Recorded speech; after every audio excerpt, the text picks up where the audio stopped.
topic natin ngayon ay kukwento ko po sa inyo yung first trimester kong pagbubuntis. 1 to 3 months. Kala ko nagkukwento sa inyo guys. Magtutupi ako. Dami ko nang tupiin guys. Ito siya. Yung next week pa yan guys na labahin eh. Ngayon, labahin o nalabhan na. Ano ba talaga? Yan, tutupiin ko yan habang kinikwento ko po sa inyo yung mga naranasan kong naranasan kong symptoms nung first trimester pa lang po ako. Siyempre guys, yung last year nanganak ako October. Kaso hindi siya talaga para sa amin guys, si baby.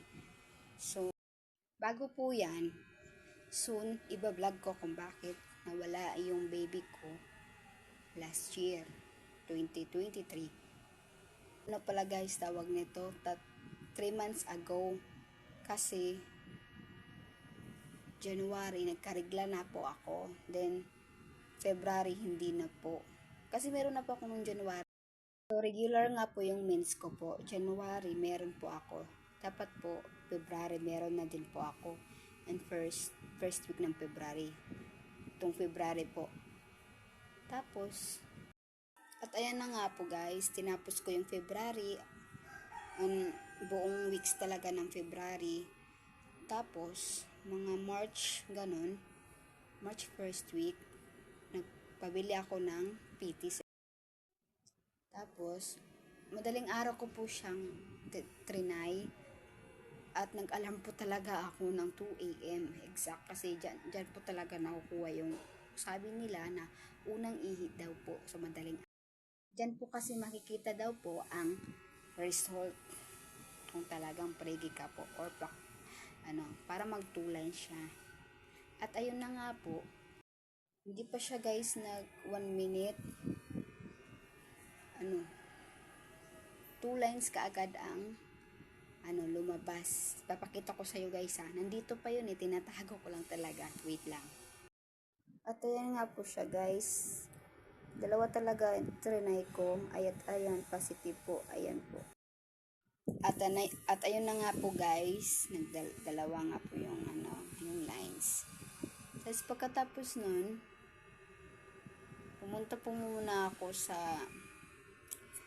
center.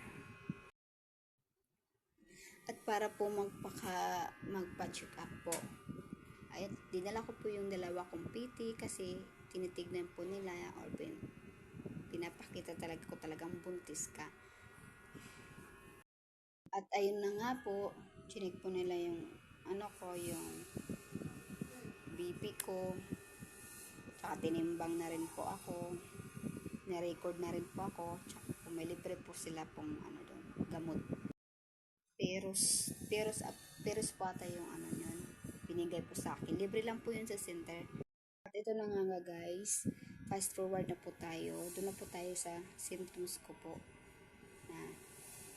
Pagkatapos ko po mag-PT ayun na nga po.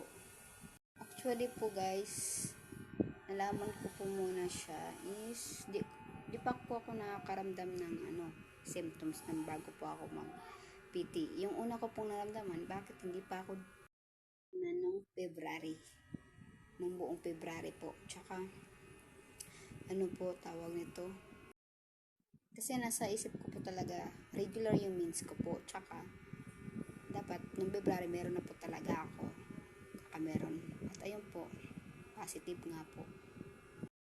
Pagkatapos po, ng 1 month, di ba, parang 1 month na akong pregi ng February. Kasi po, itong symptoms ko, naramdaman ko na siya. Nalaman kong buntis nga po ako ng 1 month, nagsilabasan na po yung, minaramdaman na po akong mga simptomas po ng pregi, ganun. Siyempre, pangatlo ko na po, kaya alam ko na po yung mga simptomas. Una po, nahilo po talaga ako. Yan po yung unang sign. Biglang napahawak po ako sa gilid po ng kahoy. Parang natutumba talaga ako guys. Then pangalawa po, palagi po akong tulog ng 1 month, isang buwan po. Palagi po akong tulog, tamad magkilos-kilos, tsaka minsan nga po hindi po ako naliligo kasi ang tamad po talaga, nakakatamad. Pangatlo guys ay yung masilang kong pang-amoy. Ayoko kasing maamoy na bawang o mga kanton. Dati paborito ko yan, ngayon nung na ako. Yung nagbili na ako guys, yung pang-amoy, nasusuka lagi ako actually guys, naramdaman ko siya 1 to 4 months ako. 4 months din na talaga minsan. Then pang-apat po guys is hindi po ako minsan kumakain po. Gatas na lang po tsaka Skyflakes or kahit anong biskwit po. Dahil po talaga ng sinisikmura po lagi ako. Kahit po tubig guys, sinusuka ko po talaga. Ayaw po talaga guys. Kahit nauhaw na po ako, may susuka ko po. Tsaka guys, yung pagkadating ng 4 months, parang second trimester na po ako noon. Minsan na lang po ako masusuka, pero meron pa rin ganun. Pero yung iba, ginagaano. At yun lang po guys, yung mga naramdaman kong symptoms. Ay meron pa pala yung pagsakit pala yung puson ko. Yun po mga 1 week po siguro po yun. At yun po. Yun lang po guys. At dahil ngayon guys, 5 months na po tayong pregnant. At ito po, ipapakita ko po sa inyo yung baby bump ko at 5 months.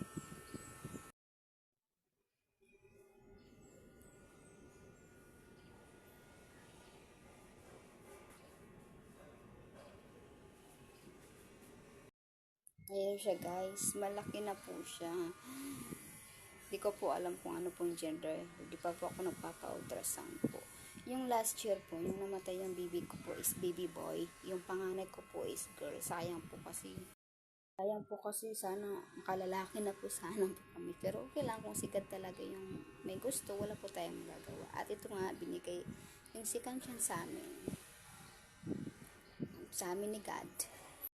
Yun lang nga po guys, yung mga symptoms ko po. Tsaka mga naranasan kong paglilihi, ganun po. Dito po muna magtatapos yung ating vlog guys. Sana po magustuhan nyo po. Medyo wala po tayong filter po kasi low budget nga po. Phone lang po yung gamit ko po sa pag-vlog. Sana po magustuhan nyo po. At marami pa po ako guys i-upload vlog para sa pagbubuntis ko. Kahit ano po, mga sa buhay ko. I-update ko po lagi kayo. Sana guys nagustuhan nyo po yung video ko. I-like, share, and subscribe na po. Marami pa akong iba-vlog soon. Update lang po kayo guys. Salamat sa suporta. Bye! Kita kits!